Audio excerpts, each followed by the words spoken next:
নমস্কার বন্ধুরা, welcome back to my channel Labani's cook and ব্লগে সকলকে স্বাগত জানাই। আজকে আরও একটা নতুন ভিডিওর সঙ্গে তোমাদের সঙ্গে হাজির আমি লাবণী। তো চলো ভিডিওটা শুরু করা যাক। তো 25শে ডিসেম্বর বড়দিন, সকলে আমরা জানি। তো গতকাল চলে গেছে 25শে ডিসেম্বর, গতকালকের ভিডিও। গতকাল আমরা গেছিলাম পিকনিক করতে। তো আমরা যে জায়গাটায় থাকি সেখানে আশেপাশে সেরকম কোনো স্পট ছিল না, বা খুবই কাছে পিঠে বলতে কোথায় পিকনিক করতে যাব সেটা ভাবতে গেলে আমাদের কিন্তু এক নজরে মনে পড়ে ইকো পার্কের কথা। আমরা গত বছরও গেছিলাম ইকো পার্কে। তো বাড়ি থেকে আর কি খাবার দাবার বানিয়ে ওখানে নিয়ে গিয়ে ঘোরাঘুরি আর খাওয়া দাওয়া, এটাই হলো আমাদের পিকনিকের প্ল্যান। তো সেই কারণে 24শে ডিসেম্বর রাত্রিবেলায় আমি কাটছি হলো পনির, কারণ পনিরের রেসিপি আমি বানিয়ে নিয়ে যাব।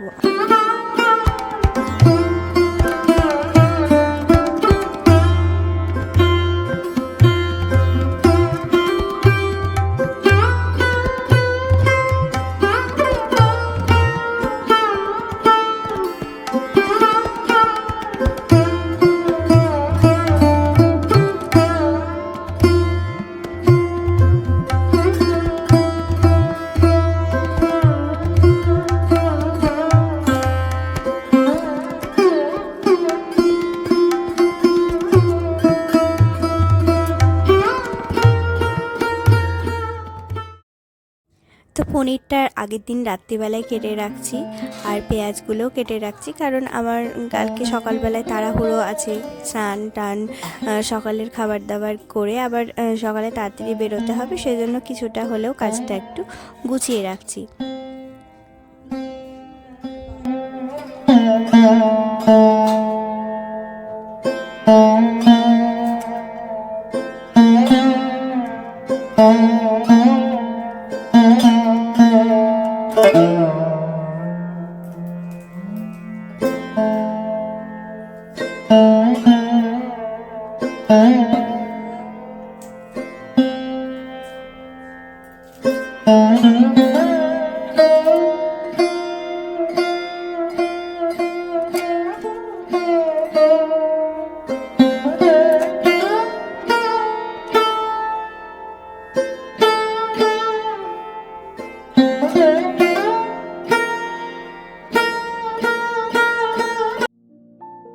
তো পরের দিন সকালবেলায় ঘর ঝাড়ু মোছা হয়ে গেছে, কারণ কাজের দিদি আজকে আসবে না।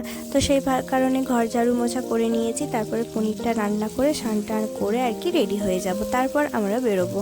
তো সকলের বেরোতে বেরোতে প্রায় 12টায় আর কি হয়ে যাবে। আমরা 11টা ভেবেছিলাম, কিন্তু সকলের হয়নি। শীতের দিনে বুঝতেই পারছো, সকাল সকাল একদম সবাই মিলে রেডি হতে হতে একটু অনেকটাই সময় লেগে যায়। তো পেঁয়াজগুলো আর কি যেমন তেমন করে কাটলাম, কারণ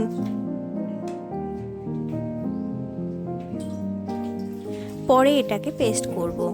শাহি পনির বা হোয়াইট পনির এরকম স্টাইলের আর কি পনিরটা করতে চাইছে। অ্যাকচুয়ালি এটার কি নাম আমি নিজেও জানি না, মানে হোয়াইট হোয়াইট টাইপের হবে আর কি, সেটা আর কি আমার মেন উদ্দেশ্য।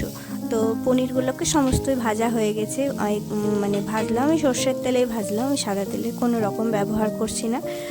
তো অল্প অল্প তেল দিয়েই ভাজি আমি পনিরগুলো। আর হালকা একটু লবণ যেহেতু মাখিয়ে নিয়েছিলাম, তো সেই কারণে কড়াইয়ের নিচে একদমই কিন্তু ধরে যায়নি। আর তারপরে ওই তেলের মধ্যেই অল্প অল্প তেল ছিল, তার মধ্যেই দিয়ে দিলাম পেঁয়াজ, রসুন কুচি, আদা কুচি, আর এই যে দেখতে পাচ্ছ কাজু আর চারমগজ দুটো আর কি দিয়ে দিলাম। তো এইবারে এগুলো একটুখানি হালকা হালকা ভাজবো, আর সামান্য একটু লবণ দেব, আর কয়েকটা দিলাম গোলমরিচের দানা। তো তারপরে এগুলোকে ভালো করে নাড়াচাড়া করব, হালকা একটু নরম হয়ে যাবে। তারপর এর মধ্যে দিয়ে দেব জল, আর একটুখানি ফুটে আরও একটু নরম হতে দেব। তারপরে এটা কিছুক্ষণ নামিয়ে ঠান্ডা করতে দেব, তারপর এটাকে পেস্ট করে নেব। তারপর পেস্ট করে এই কড়াইয়ের মধ্যে আবার কিছুটা বাটার দিয়েছিলাম, তারপর এই পেস্টটা দিয়ে নাড়িয়ে নাড়িয়ে কষিয়ে নেব। তার মানে মশলাটা অনেকক্ষণ ধরে কষিয়ে নিতে হবে। তারপরে এর মধ্যে ভেজে রাখা পনির অ্যাড করব, আর আমি কিছুটা ক্যাপসিকামও অ্যাড করেছিলাম। লাস্টে ওপর দিয়ে চাইলে একটুখানি বাটার বা ঘি দিয়ে দিতে পারো, আর কাসুরি মেথি, একটুখানি গোলমরিচের গুঁড়ো আর কাঁচা লঙ্কা চেরা ছড়িয়ে দিয়েছি। তারপরে আমার এই হোয়াইট পনির, যেটা বাড়িতে যদি থেকে থাকে ক্রিম থেকে থাকে, তাহলে সেটা ওপর দিয়ে ছড়িয়ে দিতে পারো। তো তারপরে ভাতও করে নিয়েছি আমি কিছুটা, কারণ যদি কারো প্রয়োজন হয় সেই জন্য। দিকে রান্না বান্না আর প্যাকিং কিন্তু কমপ্লিট হয়ে গেছে। এখন স্নানও করে নিয়েছি, আর তারপরে রেডি হয়ে নিচ্ছি। আমরা এই মাত্র বেরোবো আর কি।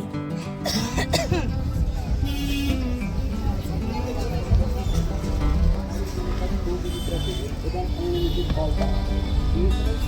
বিএসএনএল সব থেকে সস্তা রিচার্জ প্ল্যান।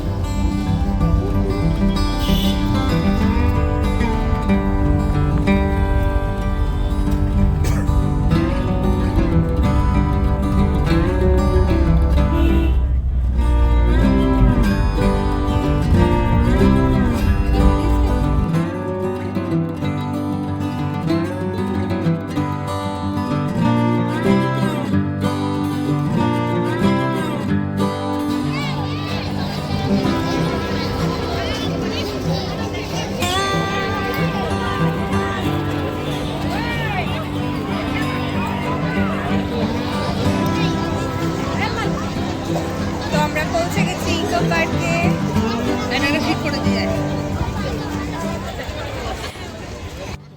আমরা ইকো পার্কে পৌঁছে গেছিলাম প্রায় 1টা নাগাদ। তারপরে দেখি পুরো ইকো পার্ক ভর্তি, আর এত পরিমাণে ভিড় কি বলবো। আমরা আগের বছর আমরা গেছিলাম 1 নম্বর গেটের দিকে, এবারে 4 নম্বর গেটের দিকে যাই ভাবলাম। তো তারপরে ভিতরে ঢুকে দেখি কোনো জায়গা নেই। তো যাই হোক খুঁজে একটা জায়গা পেলাম। তারপরে এখানেই আমরা আর কি বসার জন্য অ্যারেঞ্জ করছিলাম।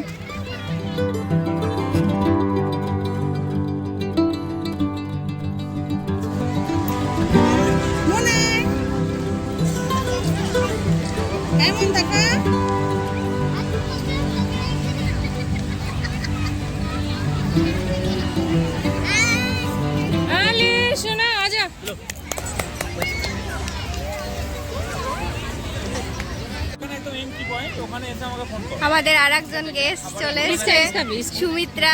রুক যাও, টিকিট আমার কাছে আছে।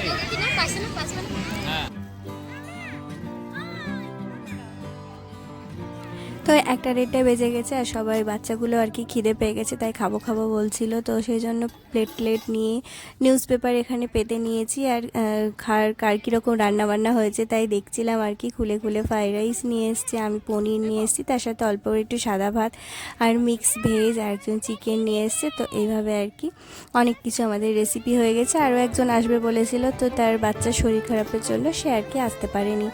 তো বাচ্চাগুলোকে এখন খেতে দেবো।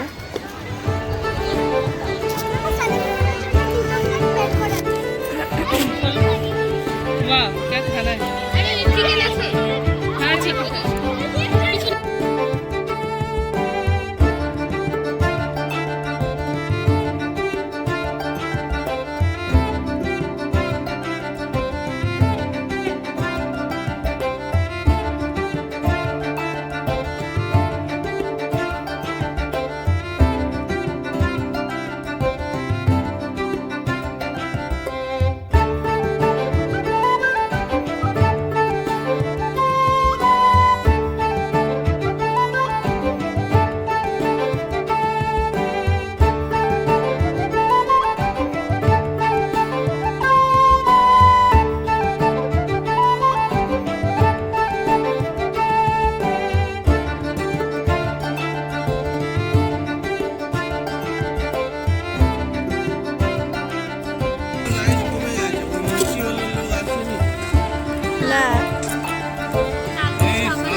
তো খাওয়া দাওয়া আমাদের কমপ্লিট হয়ে গেছে। তারপরে ভাবলাম যে 7 ওয়ান্ডার্স, যেগুলো 7টা আশ্চর্য করা রয়েছে, সেগুলো দেখবো ভাবলাম, কারণ ওটা আগেরবার আমরা এসে দেখিনি।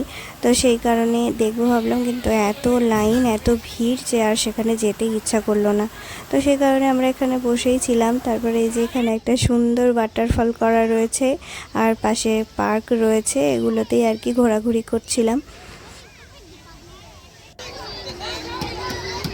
এখানে বাচ্চাদের একটা পার্ক রয়েছে।